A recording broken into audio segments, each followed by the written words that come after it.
오늘은 베드로 후서 1장 말씀 통해서 베드로 사도의 두 가지 당부라는 제목으로 같이 은혜 나누겠습니다.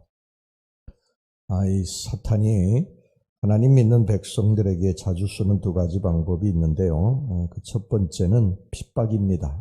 잡아 가두고 고문하고 죽이는 것입니다. 예루살렘에도 큰 핍박이 나서 성도들이 뿔뿔이 흩어지게 됐습니다.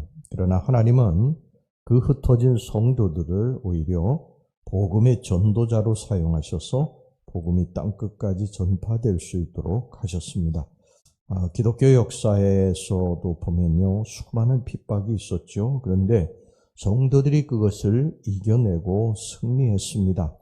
초대교회 역사를 보면 불에 타 죽어가면서도 그들은 찬송했고 굶주린 사자에게 물어뜯기면서도 찬송했습니다. 십자가에 달려 죽어가면서도 그들은 찬송했습니다. 그래서 이 사탄이 핍박이라는 방법을 사용을 했지만 승리하지 못했어요. 그래서 이제 사탄이 쓴 방법이 뭐냐 하면 내부 분열입니다. 내부 분열의 방법을 썼어요. 그래서 성도들에게 미움과 시기, 질투 이것을 불어넣어서 서로 갈라지도록 했습니다. 여러분, 이게 참 무서운 방법인데 이 방법으로 이 사탄이 참으로 많은 소득을 올렸어요. 평안하던 교회를 갈라지게 했죠. 성도와 성도를 갈라지게 하고 또 성도와 목회자를 갈라지게 했습니다. 그래서 아무것도 아닌 일로 인해서 서로 미워하게 하고 원수가 되게 했습니다.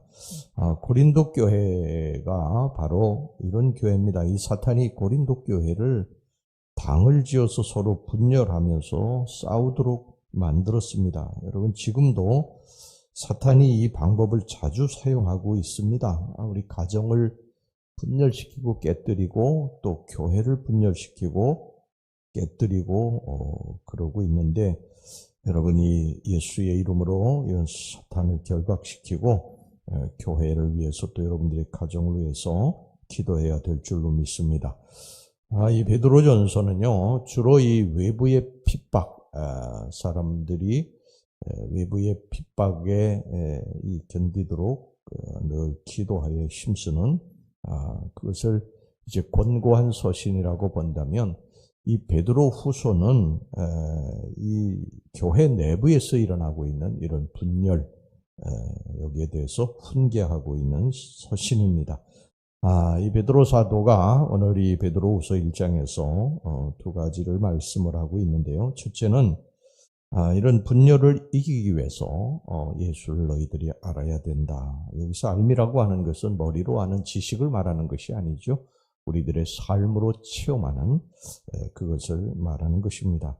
여러분, 예수를 지식으로만 알아서는 우리들의 삶에 아무 소용이 없습니다. 예수를 우리가 체험하고 예수님을 만나야 됩니다. 그럴 때 우리들에게 은혜와 평강이 풍성하게 된다는 것입니다. 오늘 베드로후서 1장 2절 보겠습니다. 하나님과 우리 주 예수를 알므로 은혜와 평강이 너희에게 더욱 많을지어다.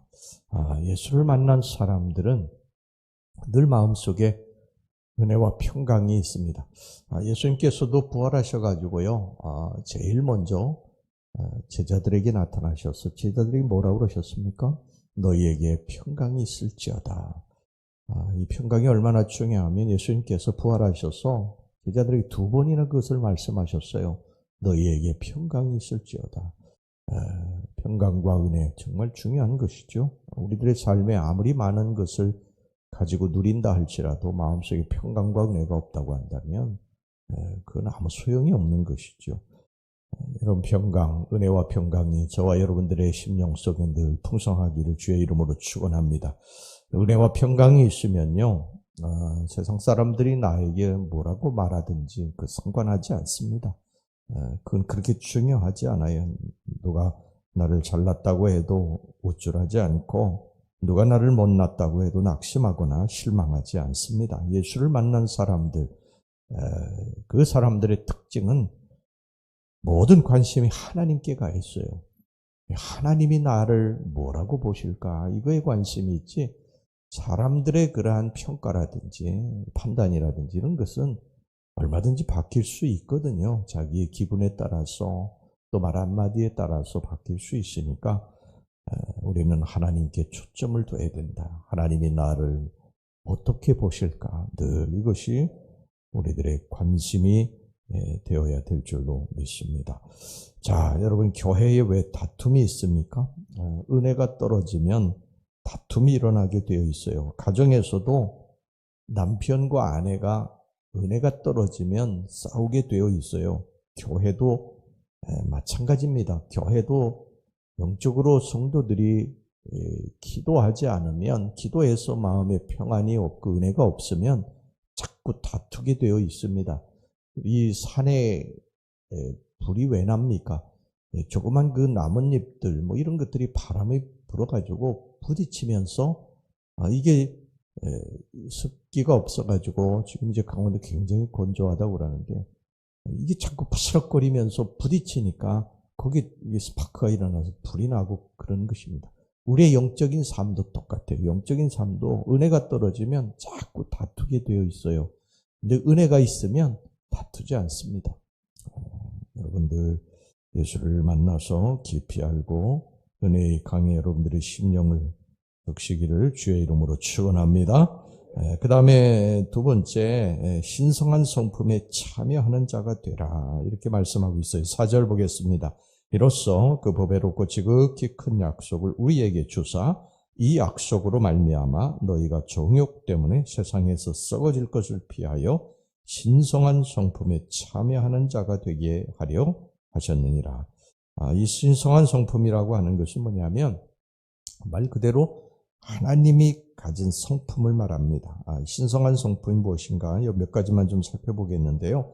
첫째는 믿음의 덕을 공급하라. 이렇게 오늘 본문에서 말씀하고 있어요. 믿음의 덕이 있어야 된다. 아무리 믿음이 좋고 성경에 지식이 있는 사람도 덕이 없으면 교회에 분열을 가져옵니다. 교회에서도 보면 모든 일에 다 열심인데 싸움과 분열을 일으키는 사람이 있어요. 이런 사람은 덕이 부족해서 그렇습니다. 교회에는 다양한 사람들이 많이 있어야 되지만요. 특별히 이런 덕을 갖춘 사람들이 많아야 교회가 화평합니다. 따지고 비판하고 지적하고 이런 사람보다는 덮어주고 가려주는 사람, 말 한마디라도 따뜻하게 해주는 사람, 이런 사람들이 많아야 화평한 것입니다. 우리 평강교회도 이런 분들이 많아지시기를 간절히 주의 이름으로 축원합니다. 그 다음에 여기 살펴볼 성품이 뭐냐면요, 절제입니다. 절제. 이 말은 원래 이제 군사 용어인데요. 여러분, 군인이 절제하지 않으면요, 훈련하지 않으면 전쟁에 나가서 이길 수가 없는 것이죠. 자기를 통제하는 훈련을 해야 된다는 것입니다. 하나님의 기쁘신 일을 하기 위해서는 우리들이 모든 일에 절제해야 된다는 것입니다. 교회에서 하고 싶은 말 다 하면 싸울 수밖에 없어요. 예수 믿는 사람들은 하고 싶은 말이 있어도 절제해야 됩니다. 그렇지 못하면 교회의 분열이 그치지를 않게 되는 거예요. 말이 너무 많으면 안 됩니다. 절제해야 됩니다. 그렇지 못하면 넘어지게 되어 있어요. 그 다음에 이제 인내인데요. 하나님 믿는 백성들은 참 많이 참아야 됩니다. 같이 대항해 싸우지 말아야 돼요. 예수님이 참아주셨듯이 다른 사람의 허물을 참아줘야 됩니다. 기다려줘야 돼요. 누가 핍박해도 또 참아야 됩니다. 누가 힘들게 해도 참아야 됩니다. 그 다음에 이제 경건입니다. 하나님 믿는 백성들은 삶이 경건해야 된다. 남에게 본이 되어야 된다. 특별히 이제 새신자들에게 본이 되어야 됩니다. 왜 그러냐면 우리들이 경건하게 살지 못하면, 신앙의 선배로서 바르게 살지 못하면 새신자들이 들어와서 신앙생활은 저렇게 해도 되는구나 이렇게 생각하게 된다는 거예요. 그러니까 우리 먼저 믿는 백성들이 정말 중요합니다. 세상이 이렇게 보면 예수 믿는 사람들이 먼저 바르게 믿지 못해서 나중에 믿은 사람들이 엉터리로 그렇게 신앙생활하고 세상에서 나가서 빛으로 살지 못하는 그런 사람들이 얼마나 많이 있는지 몰라요. 산에 길이 있는 것은요, 처음에 누가 거기 발자국을 찍어서 갔기 때문에 사람들이 그리로 계속 다니면서 그 길이 생긴 거예요. 교회의 전통도 다 그렇게 해서 생기는 것입니다. 정말 기도 많이 하고, 또 영적으로 바로 서고, 또 경건하고, 또 덕을 세우는 그러한 말들, 또 행실 이런 것들을 가질 때 그 사람들이, 후에 들어오는 사람들이 그 온전한 신앙의 길을 걸어가게 되는 줄로 믿습니다. 그 다음에 이제 형제 우애, 그 다음에 또 사랑인데요. 부지런히 형제를 사랑하고 원수까지도 사랑할 수 있도록 하나님께 우리의 삶을 위탁해야 됩니다. 그럴 때 교회가 화평할 수 있다. 이것이 바로 신성한 성품입니다. 이 성경에서 말씀하는 하나님의 성품. 우리의 모보는 예수님이시죠. 예수님이 걸으셨던 그 길을 부단히 걸어가려고 애를 쓰게 되면 우리가 알지 못하게 우리의 성품이 예수님의 성품을 닮아가게 됩니다. 여러분, 어니스트의 그 큰 바위 얼굴 아시지 않습니까? 계속해서 그 큰 바위 얼굴을 어니스트가 어릴 적부터 이 큰 바위 얼굴이 우리 동네에 언제 올까? 그 생각과 큰 바위 얼굴 계속 바라보는데 어느 순간에 뭐 정치가도 오고 뭐 큰 기업가도 오고 뭐 높은 그러한 권력도 이런도 돈이 많은 사람 이런 사람도 왔지만 이게 다 큰 바위 얼굴이 아니었어요. 근데 어느 날 석양의 해질녘에 사람들이 이렇게 보니까 큰 바위 얼굴이 보이는 거예요. 그 어니스트 얼굴에. 그 어니스트 어릴 적부터 큰 바위 얼굴 계속 쳐다보다가 어느 순간에 큰 바위 얼굴같이 그렇게 바뀌게 된 것이죠. 그 동네 사람들이 기다리던 큰 바위 얼굴은 바로 어니스트였던 거죠.